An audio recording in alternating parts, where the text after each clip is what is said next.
Piponzi é uma figura única.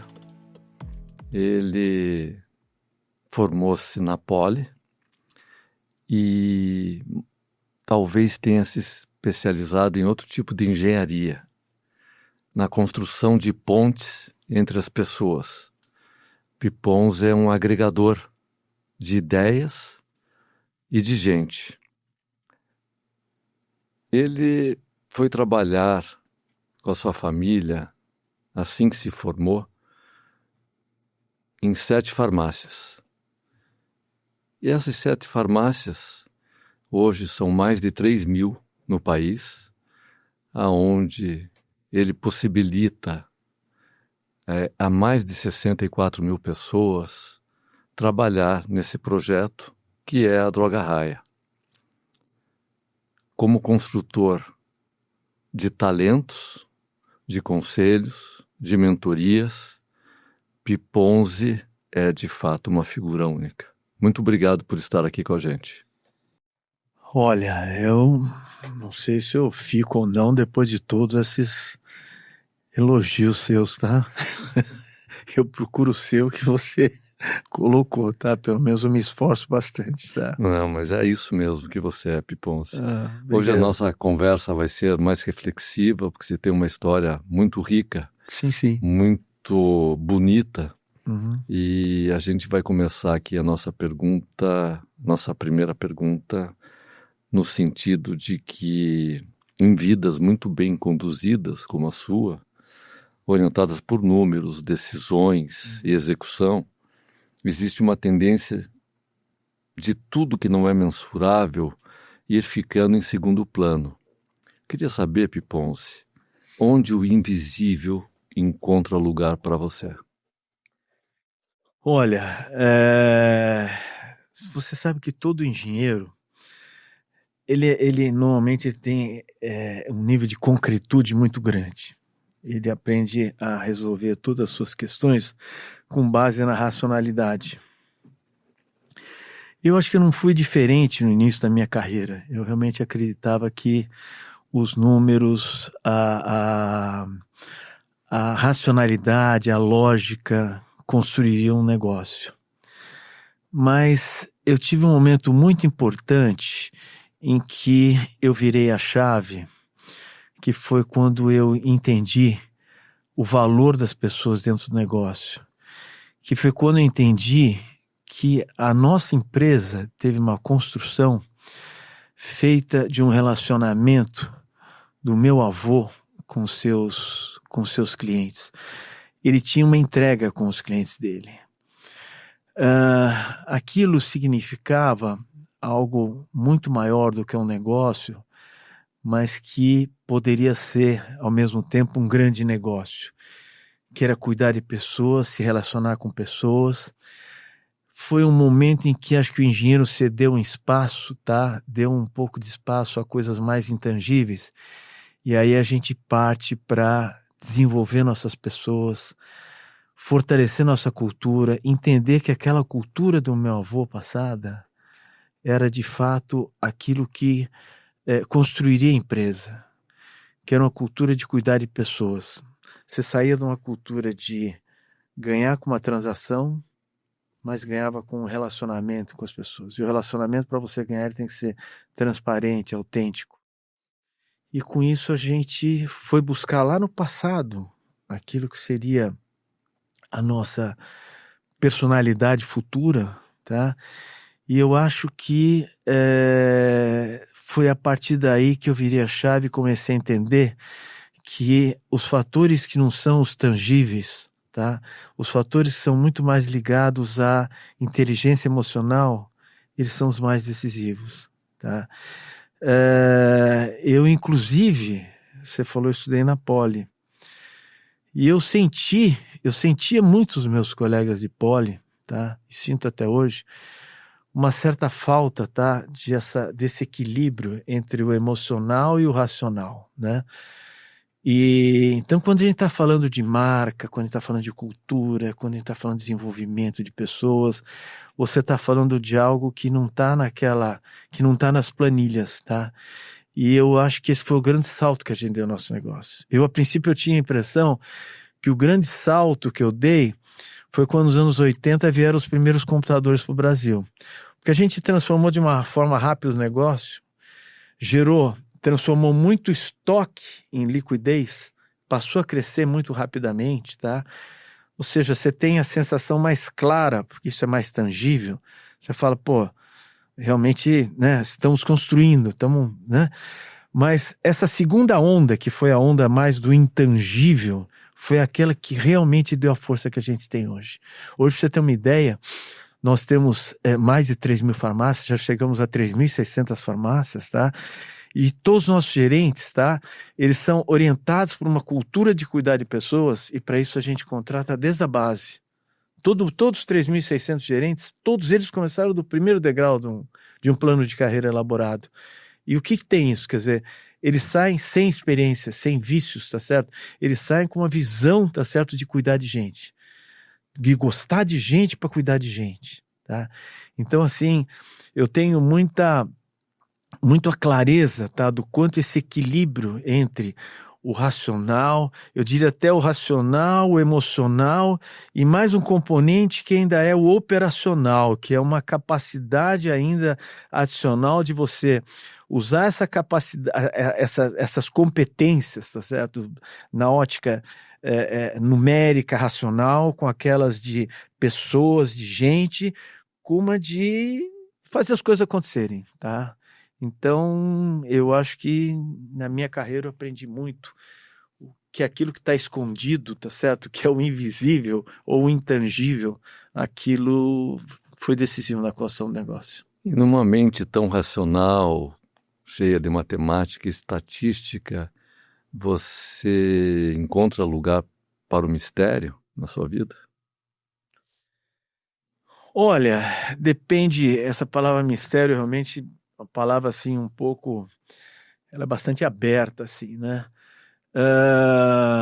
Eu tenho uma filosofia de vida, tá? Que eu posso dizer assim com toda tranquilidade, tá? Acho que a vida nossa é feita de etapas, né? Quer dizer, a gente, como eu falo, na hora que eu saí da minha adolescência, juventude, vamos já entrar numa vida profissional, eu acho que a gente não tem um propósito muito claro, a gente quer construir uma família, a gente quer ter um bem-estar, a gente quer ter a possibilidade de viajar, de ter um bom carro. Agora, eu acho que com o tempo a gente vai evoluindo, tá? Eu acho que à medida que a gente foi, por exemplo, pisando esse território de pessoas e tudo mais, a gente adquire uma sensibilidade maior, né?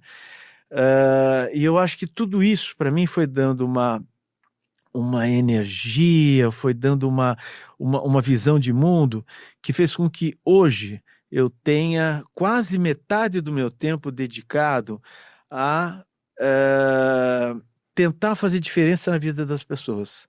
Isso é muito legítimo, isso é uma coisa que eu tenho no escritório, no meu escritório, eu recebo todo tipo de pessoas, tá?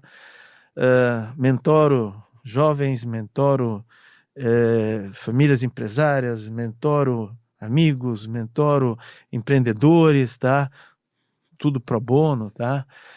E é algo que, putz, me faz sentir muito bem. Então, eu vejo assim na minha vida, tá? Eu vejo algo que você fala, você tem um processo evolutivo, eu não sou aficionado a nenhum tipo de religião, mas eu acho que a gente tem uma missão, tá? De marcar a presença aqui, tá? No sentido de falar o que eu deixei, tá? Quer dizer, deixar para os filhos, para os netos, tá? Um legado de uma passagem que realmente foi construtiva, tá? Então, eu acho que eu não sou uma pessoa assim mística, eu não sou uma pessoa que faço as coisas esperando alguma coisa assim, sabe? De olhar para cima e de repente, sabe aquela filosofia que a gente é educado quando a gente é jovem, que quando a gente é criança, que de repente você vai para o céu, vai para o inferno, se for bom ou não, tá? Eu acho que eu cumpro a minha missão, tá? Da forma como eu entendo. E eu acho que foi uma evolução que me trouxe até aqui. De repente, de sair do ponto de ter uma empresa para ganhar dinheiro, chegando num ponto de me realizar como empresa tendo muito orgulho do que eu deixo, quer dizer, hoje são 75 mil funcionários, tá? E quantas pessoas que eu tive a oportunidade de propiciar um primeiro emprego, inserir no mercado de trabalho, quantas pessoas puderam se desenvolver, tá certo? Então, tem uma realização desse lado que daí foi caminhando para um lado de falar, putz, como é legal a gente contribuir, tá certo? E não precisa receber nada, tá certo? E eu acho que eu recebo demais, porque quando eu troco, essas trocas para mim, elas me alimentam, tá? Ainda mais porque eu já passei dos 70 anos, tá? Não parece. Então, não parece, né? Que bom, obrigado. Mas então a gente quer se manter vivo, a gente quer ter o humor do jovem, a gente quer ter a cabeça de um empreendedor, tá certo? Na meia idade, ou de uma família em transformação, que tem, sabe, seus sonhos, seus desafios, suas divergências, e eu me sinto muito bem com isso. Então... Que bom. Para a gente trabalhar com pessoas, né, ainda mais nessa fase de mentorias, né, e para cuidar das pessoas, a gente precisa entender de gente. Uhum. E às vezes, para entender de gente, a gente precisa de uma autorreflexão. Você já fez algum tipo de terapia, alguma coisa assim? Eu faço terapia, eu fiz mais recentemente porque eu tive uma separação. Foi um processo que foi um pouco difícil e dolorido, tá? Uma separação aos 66 anos, tá? Já fazem 7 anos. Mas eu vejo assim, eu acho que esse apego às pessoas, ele começa, você tem que lidar com a diversidade, e a gente comentava aqui antes do nosso papo sobre o futebol, sobre esporte, né? E eu acho que a convivência do trabalho em grupo, a convivência com essa diversidade que o futebol propicia, de você jogar desde a várzea até o colégio, a faculdade, a empresa, tá? Eu acho que dali você vai desenvolvendo um tipo de como é que se diz? Um relacionamento com as pessoas de muita igualdade, de muito equilíbrio, tá? Que nos dá a possibilidade de falar, poxa, que nos dá a capacidade de desenvolver essa paixão por pessoas, essa vontade de conhecer gente diferente.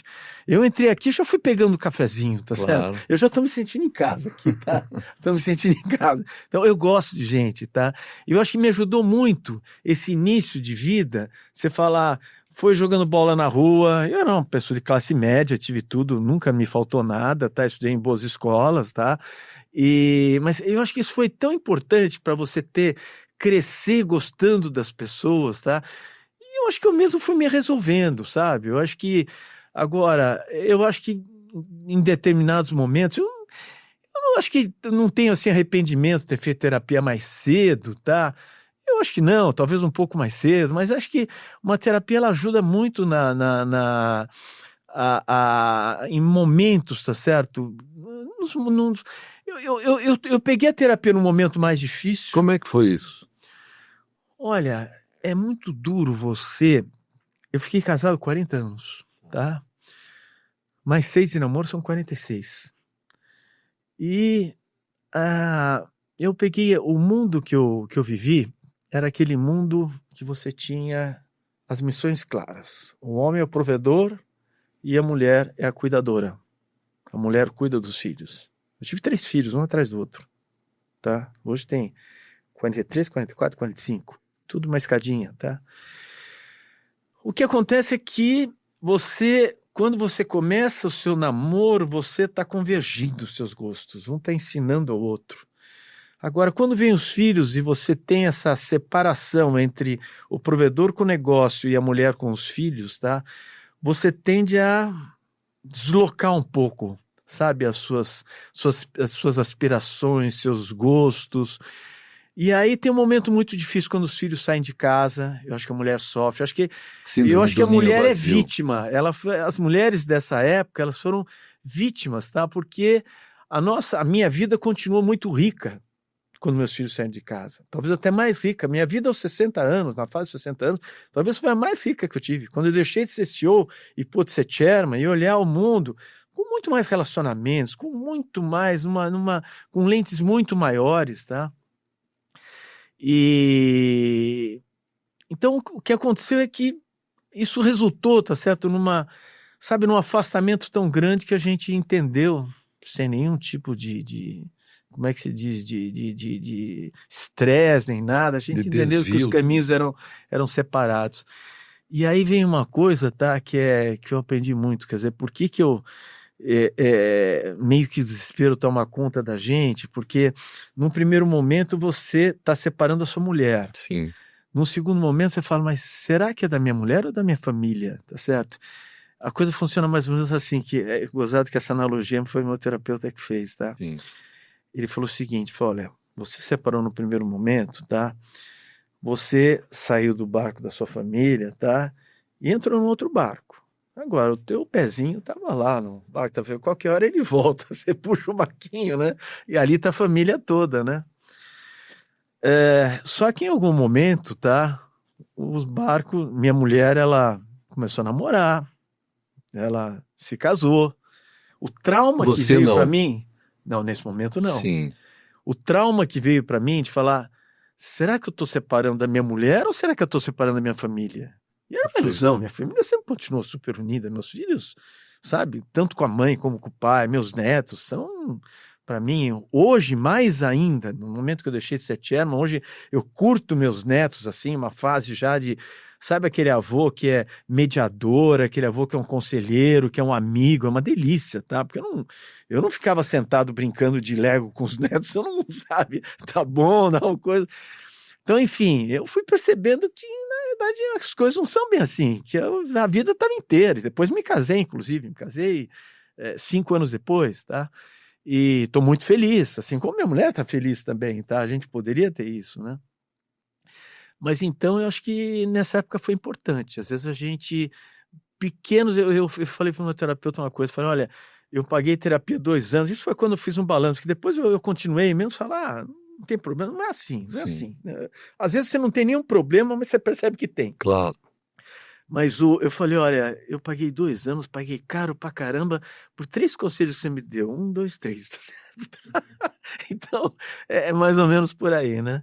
Então, eu acho sim, eu acho que essas reflexões que uma terapia provoca, acho que elas fazem muito bem, tá? E hoje eu continuo muito. Às vezes eu falo, mas a gente tá sem assunto e tal. Às vezes a gente fala de outra coisa, fala de política, fala, né? E eu acho que é uma relação muito, muito legal, muito bacana. É bom ter um espaço. A gente falar, da gente se abrir. Claro. E eu tenho uma coisa que é vista às vezes como um problema, que para mim eu não acho um problema, que eu me abro demais. Não, isso não é um problema. Eu sou uma caixa aberta, tá? Minha mulher mesmo falava, você se abre demais. Você fala tudo para todos, você conta, você se abre todas as suas fraquezas. Eu escrevi um livro recentemente, né? Eu li. Você leu? Sim. E o livro fala de fraqueza, fala de medos, de erros, certo? Tá? E eu acho que isso faz muito bem. Acho que isso faz muito bem pra gente. Aliás, no livro, você disse que aprendeu a gostar do que fazia. Não era exatamente, né? É uma coisa interessante que eu falo muito para jovens quando eu mentoro. Porque a gente sai sempre com uma... Eu vejo muito aquela coisa de você conversa com um pai, uma mãe, fala... meu filho, não adianta, ele gosta de, sei lá, de teatro, ele gosta de psicologia, certo? Ele gosta de... Então, muitas vezes você já é direcionado para aquilo e parece que você está focado só naquilo que você gosta de fazer. Não sabe, nem tem certeza se gosta, tá? Nem tem certeza se gosta. Porque se gostar mesmo, amanhã você vai ser um psicólogo, você vai ser um teatrólogo, você vai ser aquilo, tá? Mas eu acho que eu aprendi, tá? Depois de uma carreira de engenheiro, fazendo mestrado em engenharia de estruturas, quando a gente falou do raciocínio, da lógica, da racionalidade, um mestrado em engenharia de estruturas é o limite do raciocínio que o ser humano pode chegar, tá certo? É uma loucura aquilo ali, tá? Então você fala, você sai disso aqui, tá certo? Que você fala, puxa, eu vou lidar com essa coisa... mais acadêmica, mais lógica, está focada só em cálculos, né? eu me dei uma chance de entrar num negócio, que era um negócio de farmácia, que nas férias meu pai me pedia, me pedia, tá? Para que eu fosse ajudar a escriturar livros. Eram livros enormes de ICMS, você virava para virar a página assim, você virava desse jeito. E junto disso eu ficava a gente não tinha um centro de distribuição, tinha assim uma sobreloja que tinha muitos medicamentos. Aquele cheiro de medicamentos já me dava horror. Me dava horror. Falei, imagina se um dia eu vou estar aqui. Por isso que E quando eu terminei o mestrado, que eu falei, não é isso que eu quero? Meu pai falou, olha, vai lá para a empresa e fica fazendo tua tese lá, porque pelo menos você está vendo gente. Meu pai sempre soube, eu sou muito assim, gosto realmente de pessoas e tal. E fui para lá. E aí, cara, eu aprendi a gostar. Fuça daqui, fuça de lá. Fui fazer um complemento, um curso de 2 anos na GV, um curso de negócio que a Poli não me propiciou. E, cara, de uma hora para outra, quer dizer, lógico que tem um pouco também da mistura algumas coisas que acontecem que de repente são importantes para transformar, que foi o acesso das pequenas empresas a computadores. Aquilo foi uma coisa importante que me deu a chance do engenheiro entrar no negócio. Sim. E o engenheiro entrando no negócio, ele se apaixonou pelo negócio. E aí ele transformou o negócio, ele ajudou a transformar o negócio. Tá? Cuidado que a gente não faz nada sozinho. Claro. Tá? Aliás, eu tive 2 irmãos juntos que foram muito importantes na minha vida. Tá? Hoje eu tenho sobrinhos, tenho filho, a gente construiu em família, a gente construiu junto com os sócios que a gente tem hoje, a gente constrói com todas as pessoas, tá? Mas eu diria assim que essa trajetória que eu tive, realmente ela tem um ângulo, um olhar muito importante nesse ponto de a gente não se fixar em fazer o que gosta, mas se dar uma chance de aprender o que faz. Eu falo isso para muitos jovens, quando às vezes estão numa transição, saíram daqui, perderam emprego, e de repente tem oportunidade, ou podem ter oportunidade ali, eu aconselho muito, falar, ó, dê uma chance para isso. Não fica fixo naquilo que você gosta, tá? Nessa trajetória da engenharia, do mestrado, da farmácia, e daí passou a ter paixão pela sua empresa, ficou algo pelo caminho? Olha, eu poderia dizer, tá certo, que eu teria uma vida muito mais próxima da minha mulher, sem dúvida nenhuma. Eu consegui ter uma vida muito próxima dos filhos, tá? O futebol, a gente falava, o futebol ele é uma paixão em casa, e meus filhos todos jogavam muito futebol. E eu encontrei um tempo para ser diretor de futebol do clube, tá? Pra você ter uma ideia, eu organizei 4 viagens para fora, 48 meninos falando de pai em pai e me responsabilizando, porque eram 3 times de 16. Eu tenho filhos, um em cada ano, Sim. né? E não só isso, não só viagens, mas todo domingo era dia de acompanhar os meninos jogando futebol, tá certo? Tinha interclubes, tinha as viagens de férias, eram todas elas feitas com os filhos. Então eu não sinto assim nenhuma falta daquilo que eu tive ou que eu pude dar para os filhos, tanto que a minha relação com eles é extraordinária. Mas eu acho que essa coisa de repente, essa dedicação tão forte a essa empresa, ela me custou um pouco. De um outro lado, eu ser um marido, digamos, menos demandante, um marido menos exigente, sabe? Quer dizer, quando você é provedor, tá? E isso é uma filosofia que vinha de lá de trás, tá? Parece que você tem direito a tudo dentro de casa, né? Sim. A comida tem que estar legal, tá certo? Como é que se diz? O passaporte vencido é culpa da mulher, tá certo? Então, e minha mulher fazia tudo. Tudo. Ela cuidava de tudo. O pneu do carro até tudo, tá? Então, eu acho que realmente, se eu voltasse para trás, eu acho que poderia ter tido. Vamos deixar muito claro que eu estou feliz com o meu casamento hoje, tá? Claro, é muito feliz. E o que ela também está feliz, tá? Pode ser que acontecesse a mesma coisa. Não quer dizer que... Porque, olha, hoje a gente vive muito mais. No passado, o casamento era um contrato de vida até os 60 anos, sei lá. Quem fazia bodas de ouro falava, meu Deus do céu, isso aí é... Bodas de ouro eu acho que eu já teria feito, já. Tô aqui inteirinho, jovem, né? Claro. Então, enfim, eu acho que talvez isso ficou um pouco pelo caminho. Ter uma vida a dois. Eu aconselho muito os jovens, assim, desde os meus filhos também, aos amigos próximos e tudo mais, que tem essa faixa etária aí, são pais, né? Para não descuidarem da vida a dois, para sempre fazerem pelo menos, no mínimo, uma viagem por ano só com seu cônjuge. E Isso hoje aí, você mim, tem um casamento feliz, numa nova... Mas é aquela história, numa fase, época, né? Então sim, eu tenho um terço da minha vida fase. viajando, tenho uma mulher que tem um cuidado comigo extraordinário, uma mulher que eu acho bonita, uma mulher que eu gosto, mas nunca desmerecendo a mulher que eu tive, de forma nenhuma, que me deu os 3 filhos, que me deu tanta coisa, foi tão importante, inclusive, no meu trabalho. Na tua trajetória. Na minha trajetória, sem dúvida são nenhuma. fases, Tanto né? que separamos meio a meio, tá? Não teve, Sim. a gente já tinha um patrimônio, uma empresa já de capital aberto, metade, sem nenhuma, tive nenhum atrito, nada, zero, nenhuma. Você sabe que os casamentos as brigas dão ou por dinheiro ou por traição, tá certo? Quando não tem isso, tá certo? Claro. Então, vivemos muito bem. Ótimo. Você falou do seu pai. Eu gostaria de saber, se fosse para escolher um único exemplo que te moldou do seu pai, qual seria? Eu tenho uma frase do meu pai. Pro bem e pro mal. O exemplo que ficou e o que ele fazia que você não faria. Olha, a gente tem que julgar cada ato, tá certo? No seu devido tempo, claro. Tá certo? Eu até falo um pouco no livro, tá certo? Das surras que eu levei, tá certo? Tá? A educação na época, tá? Era uma educação em que meu pai tinha uma frase que era famosa. Ele falava: "I filhi só se baciano quando dormono."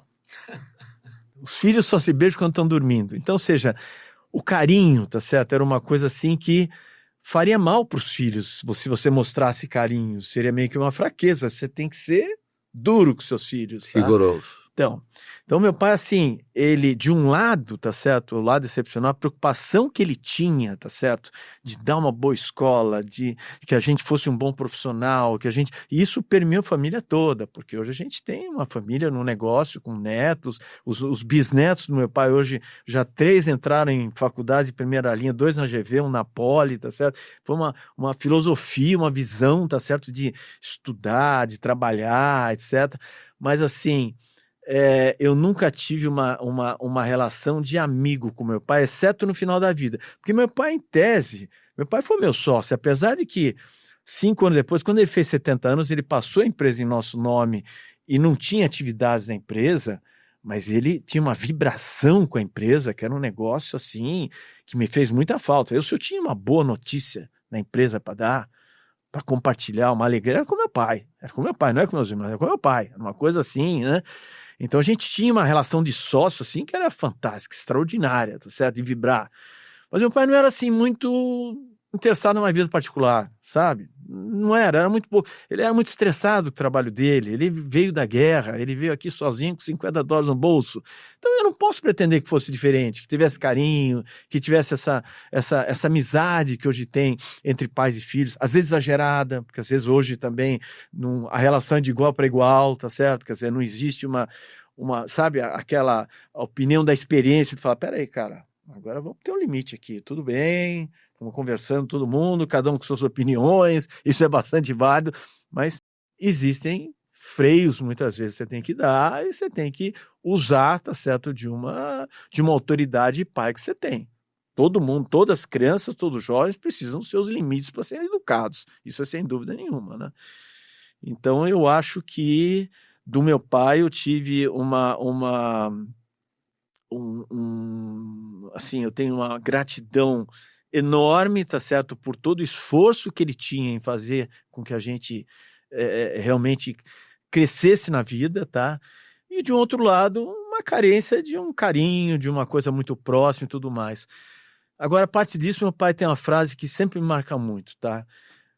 Ele falava assim, se vai fazer, faz bem feito. Isso é uma coisa assim que ficou para mim marcado, sabe? Então, se eu vou fazer qualquer coisa, eu falo, ou eu não faço, ou se eu fizer, eu faço bem feito, certo? Então, aí uma perseverança, porque depois disso vem uma frase do meu pai que é quando te mete na cosa sulla capote, ou seja, quando você põe uma coisa na cabeça, fala, é lógico, se ele me ensinou, se é para fazer, faz bem feito, eu ia até o fim, tá certo? Você concorda?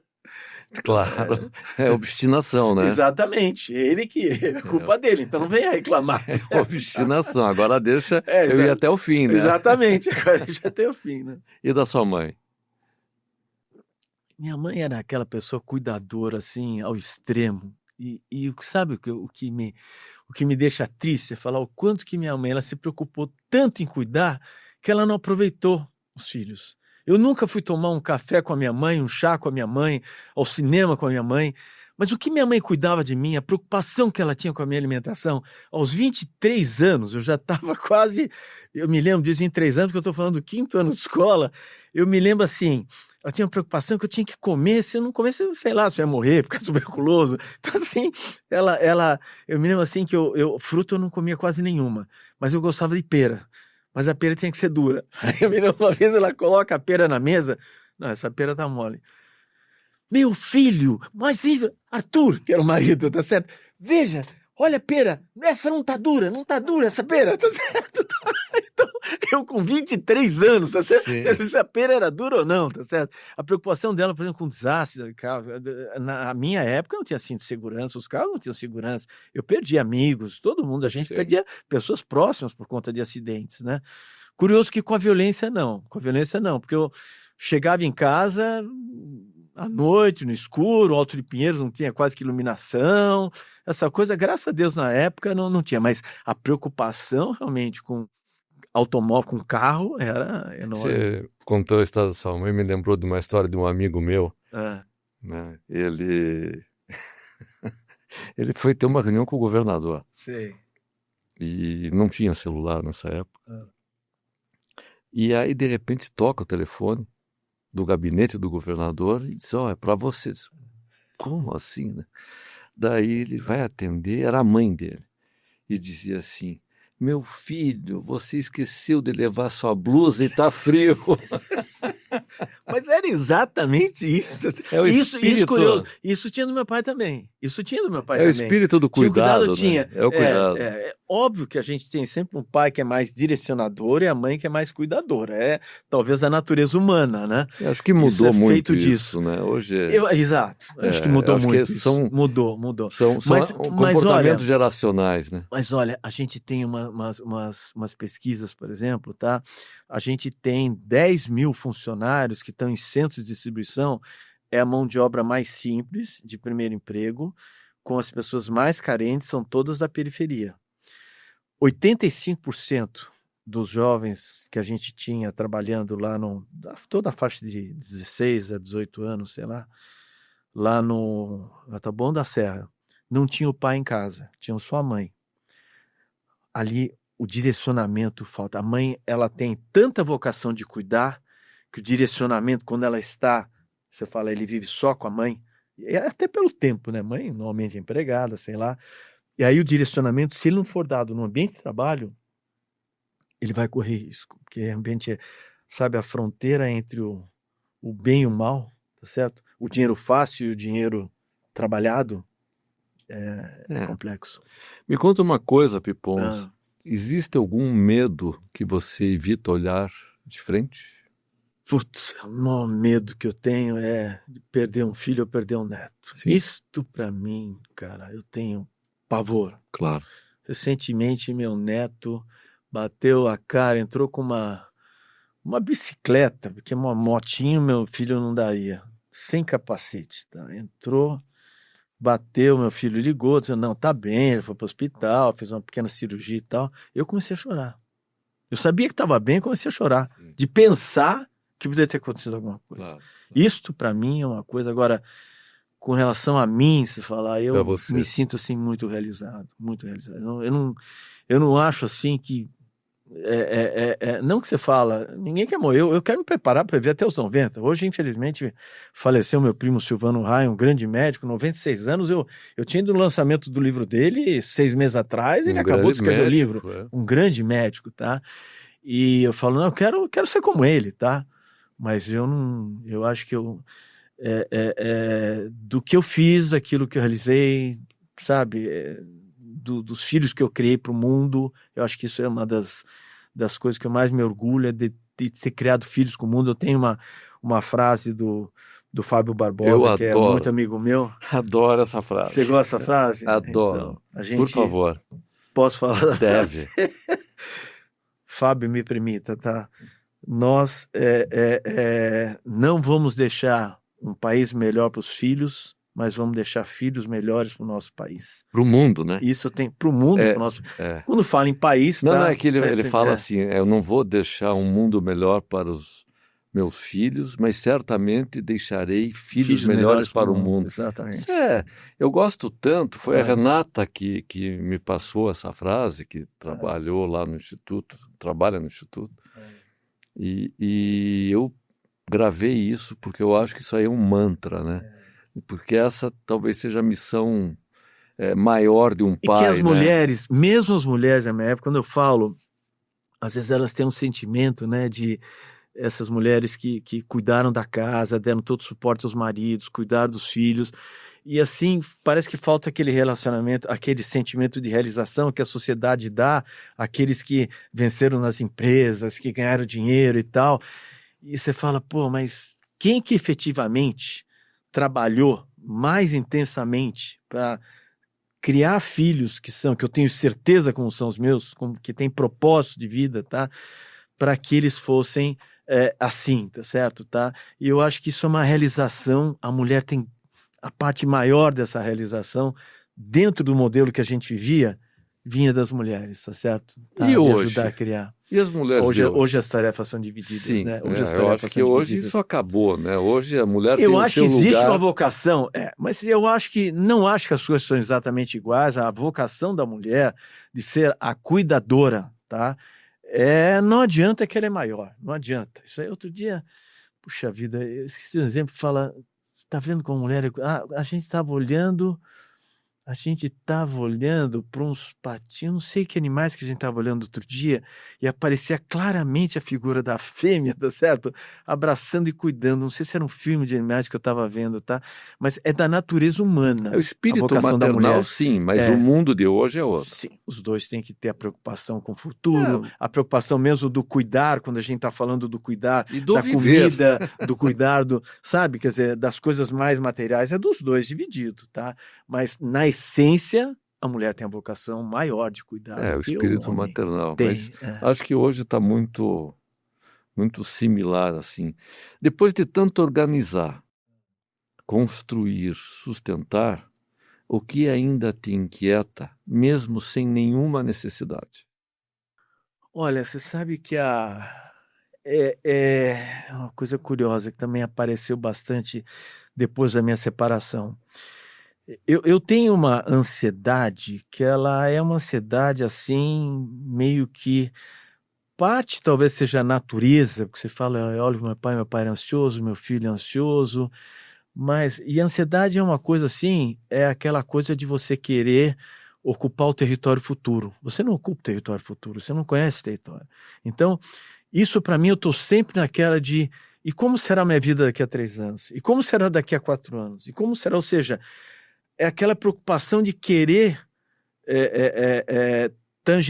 tangibilizar um futuro que eu não tenho como tangibilizar, certo? Ninguém tem como tangibilizar. Então, eu acho que essa inquietude, isso eu falo muito com o terapeuta, isso é das coisas que, no fim, aparece muito quando eu estou conversando, falando, nossa, tudo está relacionado com isso, sabe? Então, eu, por exemplo, tive ciclos da minha vida, por exemplo, profissional, né? Teve um ciclo de CEO. Quando eu achei de CEO e passei a ser chairman, falei, nossa, o que vai ser da minha vida? Eu tinha uma vida tão cheia aqui, eu era o chefe, o boss, mandava em tudo. De repente eu estou no conselho, não sei nem como vou organizar isso.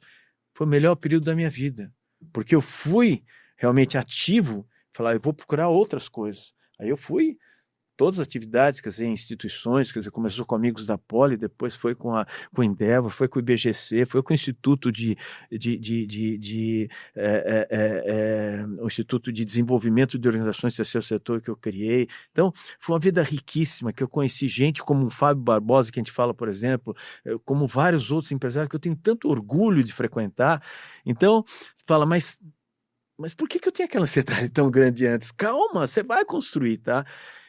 A ansiedade, em tese, daí você fala, agora eu passei por um novo ciclo, deixei de ser chairman e eu sou conselheiro, mas sou controlador, então tenho, de certa forma, né, como é que se diz? Uma posição, né? Importante, tá? E você fala, bom, mas de todo eu nessa transição foi quando eu escrevi o livro, né? Eu falei, não, agora eu vou me preparar para um novo ciclo, né? Eu estou me preparando para um novo ciclo, estou me preparando, estou assim exercendo isso, né? Quer dizer, eu tenho um olhar assim de que mais ou menos uma parte do meu tempo, um terço do meu tempo é viagem, família, etc., é o tempo próprio. Um terço é empresa e um terço é aquilo que eu dedico, tá certo, para fazer diferença na vida das pessoas, tá? Que eu faço no meu escritório, que é uma delícia. Vim correndo de lá agora, hoje tive três encontros lá, né? Então, é uma construção. Você fala, puxa vida, mas se você é bem resolvido... Sim, eu fui surpreendido na primeira vez de CEO para Chairman porque a gente tinha acabado de fazer uma fusão, deixar eles ser CEO. Agora não, agora eu pude me preparar. E eu levantei a mão e falei, olha, não sou mais a pessoa mais indicada para ser Chairman dessa empresa, tá? Vou estar como conselheiro. Mas eu já estava preparando, tá certo, essa minha vida, tá certo, nessas três esferas, tá? Mas isso não impede que mesmo assim, tá certo, tá? Eu já estou pensando na viagem que eu vou fazer. A minha mulher fica louca, porque ela fala, calma, eu quero curtir aqui, nós estamos voltando agora da Espanha, eu quero curtir que, eu estou falando já que no ano que vem, em agosto, eu vou estar na Islândia com meus amigos comemorando 75 anos, tá? Que eu estou falando que em setembro precisamos resolver logo o negócio da Turquia, em julho já está tudo decidido quando a gente vai, em janeiro e coisa... Olha, cara, é um negócio assim absurdo. Então, essa mesma ansiedade, essa mesma coisa que eu tenho em viagem, eu tenho também falar, por quanto tempo será que a minha fala vai fazer diferença para as pessoas? Ou pelo menos pretende fazer diferença nas pessoas? Será que eu não vou chegar num momento de falar, cara, no meu tempo fazia assim. Mas, pô, o que está interessando para ele que no meu tempo fazia assim? O tempo é outro agora, Sim, né? sim. Então... eu acho que isso me inquieta, isso me incomoda falar, sabe? O até quando? Até quando? E isso me remete assim um pensamento, né, que todos nós temos. Quem é o Antônio Piponzi sem todas essas atividades? Ele com ele, no silêncio da mente. Olha, que pergunta, hein? Ela é Você difícil, podia ter dito antes, né? mas ela surgiu No agora. silêncio da mente, o que eu penso? Olha, você sabe que eu sou... Quando eu tenho uma profunda realização, quer dizer, eu sou um ser que fui privilegiado, porque eu tenho orgulho das fases da minha vida, tá? Especialmente da minha fase de adolescência e juventude que eu vivo até hoje, tá? Porque uma das coisas importantes quando eu falei muito assim da divisão do meu tempo, tá? Mas eu não falei muito de algo que é a divisão, tá certo? Entre três níveis. Se você quer viver intensamente, você tem, na minha visão, três estratos também a serem preenchidos. Um é o cuidado físico, que é o cuidado do corpo, tá? Um é o intelecto, tá? Que é, de repente, esse desenvolvimento todo de você. Não é só a empresa, mas é principalmente toda essa atividade de trocas com famílias empresárias, empreendedores, jovens, etc, tá? Mas tem o terceiro, que é o social, quer dizer, que é aquela coisa dos amigos, tá certo, tá? E eu tenho um apego, tá certo? Quer dizer, a minha infância, juventude, adolescência, juventude, que eu organizo tudo e eu tenho assim o meu pensamento todo, eu curto muito o meu passado, eu curto muito o que eu vivi. Muita gente fala, mas a gente tem que olhar para frente. Eu olho para frente, tanto é que eu tenho toda essa ansiedade de saber o que vai acontecer. Mas eu tenho, assim, uma valorização, tá certo? Pelo que eu vivi, tá certo? Que é uma coisa, assim, muito, muito intensa. Eu organizo tudo que você possa imaginar, tá certo? De comemoração disso, daquilo, de minha turma do Santa Cruz, minha turma do futebol, que é a turma do clube, e minha turma da Politécnica, tá? Que é algo assim absurdo, né? Então, eu acho que... E tem uma coisa bacana disso, sabe? que eu aprendi uma coisa, que embora esses amigos sejam os amigos genuínos, tá? Porque eu estou falando, por coincidência, na semana que vem, os 3 grupos eu tenho almoço, segunda, terça e sexta, tá? Os 3 grupos, foi coincidência, né? Mas tem uma coisa assim que eu acho que mesmo assim, eles não são suficientes, tá? Para a vida futura.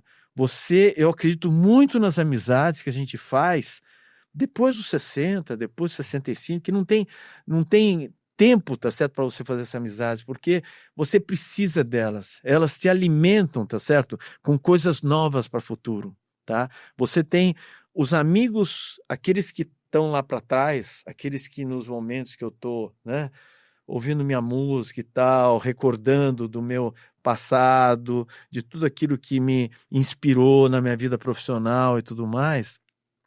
Se eu tenho isso, de um outro lado, tá certo? Eu sei que se esses amigos são aqueles que eu vou contar sempre, de um outro lado, eles não são suficientes para uma vida futura. A gente precisa ter repertórios novos, a gente precisa ter visões novas, especialmente num país que hoje ele é tão pobre de visão. Você é A ou B, é uma coisa assim tão pobre, infelizmente, e não é só do Brasil, no mundo, né? Os extremos, quer dizer, o raciocínio pelos extremos, a comunicação pela escrita e não pela fala, quer dizer, a comunicação de um WhatsApp, ela não tem voz, ela não tem linguagem corporal. Então é um mundo que hoje se comunica de uma forma curta, rasa, tá? Muito rasa, tá? Sabe? Acaba passando a impressão de ser grosseiro, às vezes um comentário, você pode ler de várias formas o mesmo comentário. Às vezes pode ser agressivo, tá? Então, e eu realmente eu tenho uma versão a esse mundo assim que é de um nível de exagero de eu nunca ter tido Facebook, Instagram, sei lá, qualquer outra coisa, nada. Embora a gente vê tantas coisas positivas que a gente pode usar nesse mundo digital e agora com inteligência artificial também, mas eu sou muito cético com relação a esse tipo de comunicação, que é uma comunicação escrita, curta. Eu acho que esse vício aí eu tenho um certo desânimo com relação ao futuro, sabe? Tem?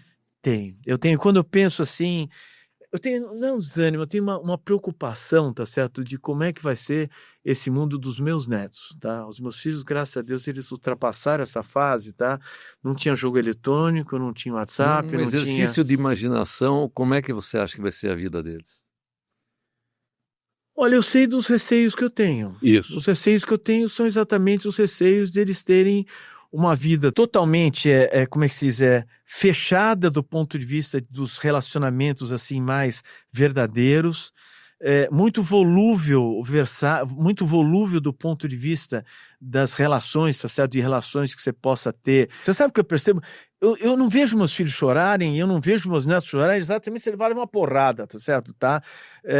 Eu acho que tem alguma coisa, quer dizer, a rede social, a comunicação por mensagem, para não generalizar a rede social, ela está tirando a emoção das pessoas, ela tira o encanto das pessoas, sabe?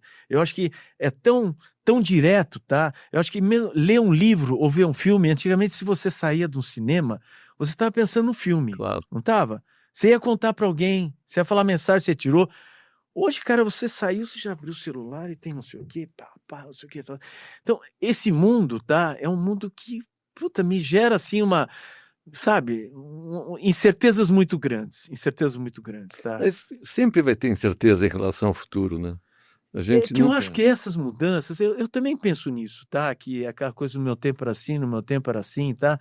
Mas eu não sei se são mudanças muito bruscas, tá certo? Que a tecnologia está propiciando, sabe? Quer dizer, a gente está chegando num nível que você já não sabe mais, tá certo?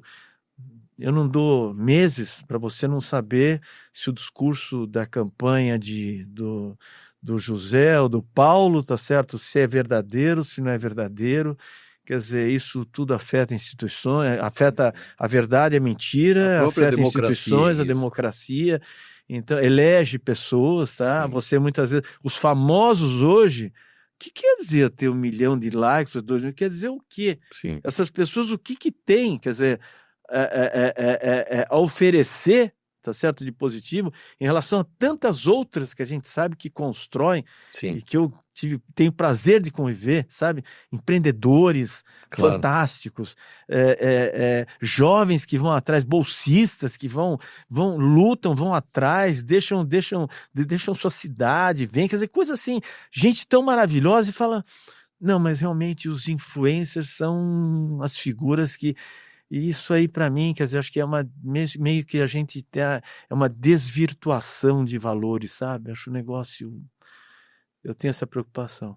Piponzi, muito bom a nossa conversa, mas o tempo foi 1 hora. Já foi uma hora. Incrível. Queria uma última pergunta para você, Ixi, que Maria. é tranquila. Essa O que na sua vida hoje funciona, mas não te preenche? Funciona, mas não me preenche. É, Casamento me preenche, a empresa me preenche, os amigos me preenchem. Cara, eu acho que esse tripé, tá certo, tá?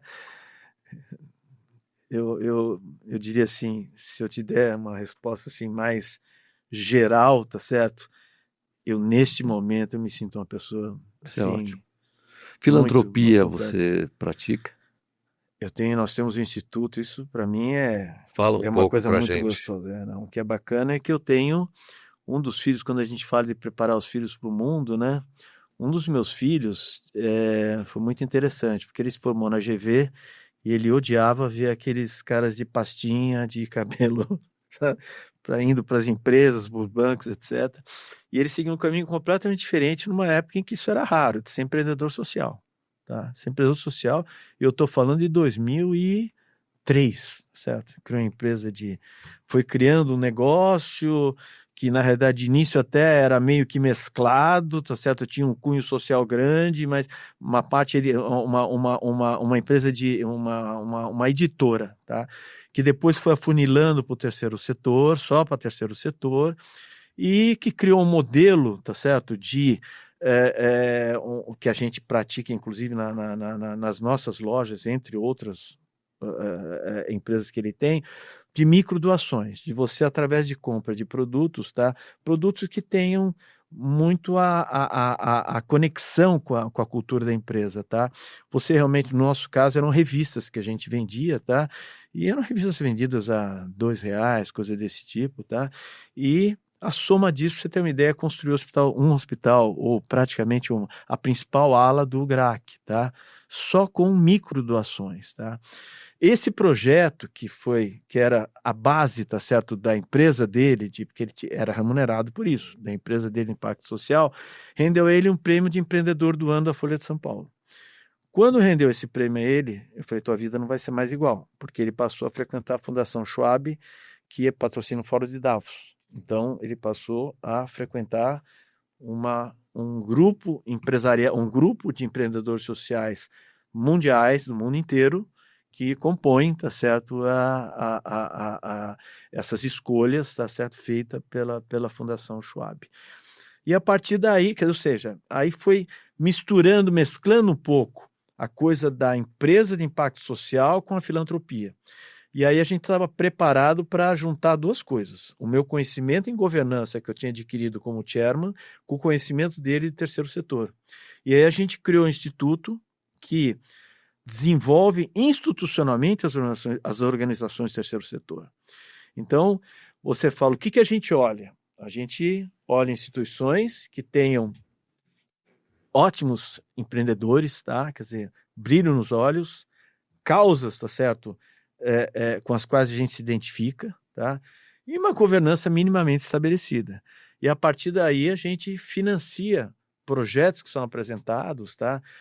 E aí, cada vez mais inserindo uma série de ingredientes, tá? Sempre com foco em melhorar a instituição. Ou seja, a gente acredita que a instituição vai ser muito melhor lá na ponta, vai produzir muito mais se ela tiver um back-office melhor. Quais são as causas principais que vocês patrocinam? Todas, desde a gente apoia, inclusive apoiando instituições grandes e menores, certo? Tá?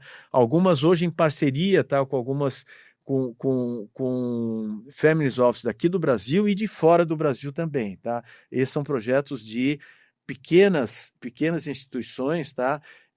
de territórios muito pobres, tá? Mas tirando essas parcerias, tá? No nosso negócio, nos fundamentos do Instituto, a gente apoia desde Renovam Todos pela Educação, que são instituições que falam, nossa, mas esses caras não precisam de apoio, tem orçamentos de 20 milhões, 25 milhões, mas não adianta, sempre tem gaps na retaguarda, tá? E é curioso que, por exemplo, essas duas que eu citei são institutos que são eternamente gratos por um trabalho, eu não sei se foi um de desenvolvimento de pessoas, o outro não sei se está mais na área de, não me lembro do que, o Instituto Rodrigo Mendes, que faz a inserção de pessoas deficientes, eu me lembro que a gente financiou a construção do endowment deles, tá? Então, digo, a gente tem, a partir do projeto, a gente, e instituições menores também, todo o país, no Maranhão, na Bahia, em vários lugares, tá? Então, eu digo, o nosso negócio não é na ponta, não é o dinheiro que você vai dar lá na ponta, tá? É falar, eu quero que quem receba lá na ponta, tá? Utilize muito melhor os recursos, multiplique, tá certo? Aquilo que é a diferença que eles fazem na sociedade, tá? Então, mais ou menos é por aí. E o que é bacana desse instituto que sou eu e meus 3 filhos só, Que tá? bom. É tudo financiado por nós também, tá?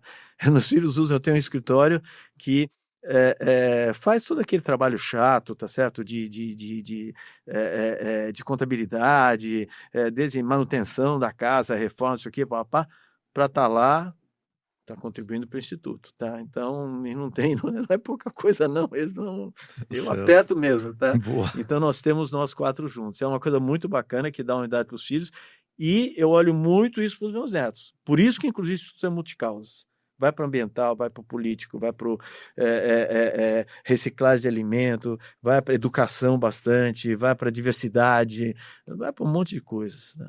Maravilha. Signore Pipongi, Sim. un piacere. Grazie Grazie a lei. tante.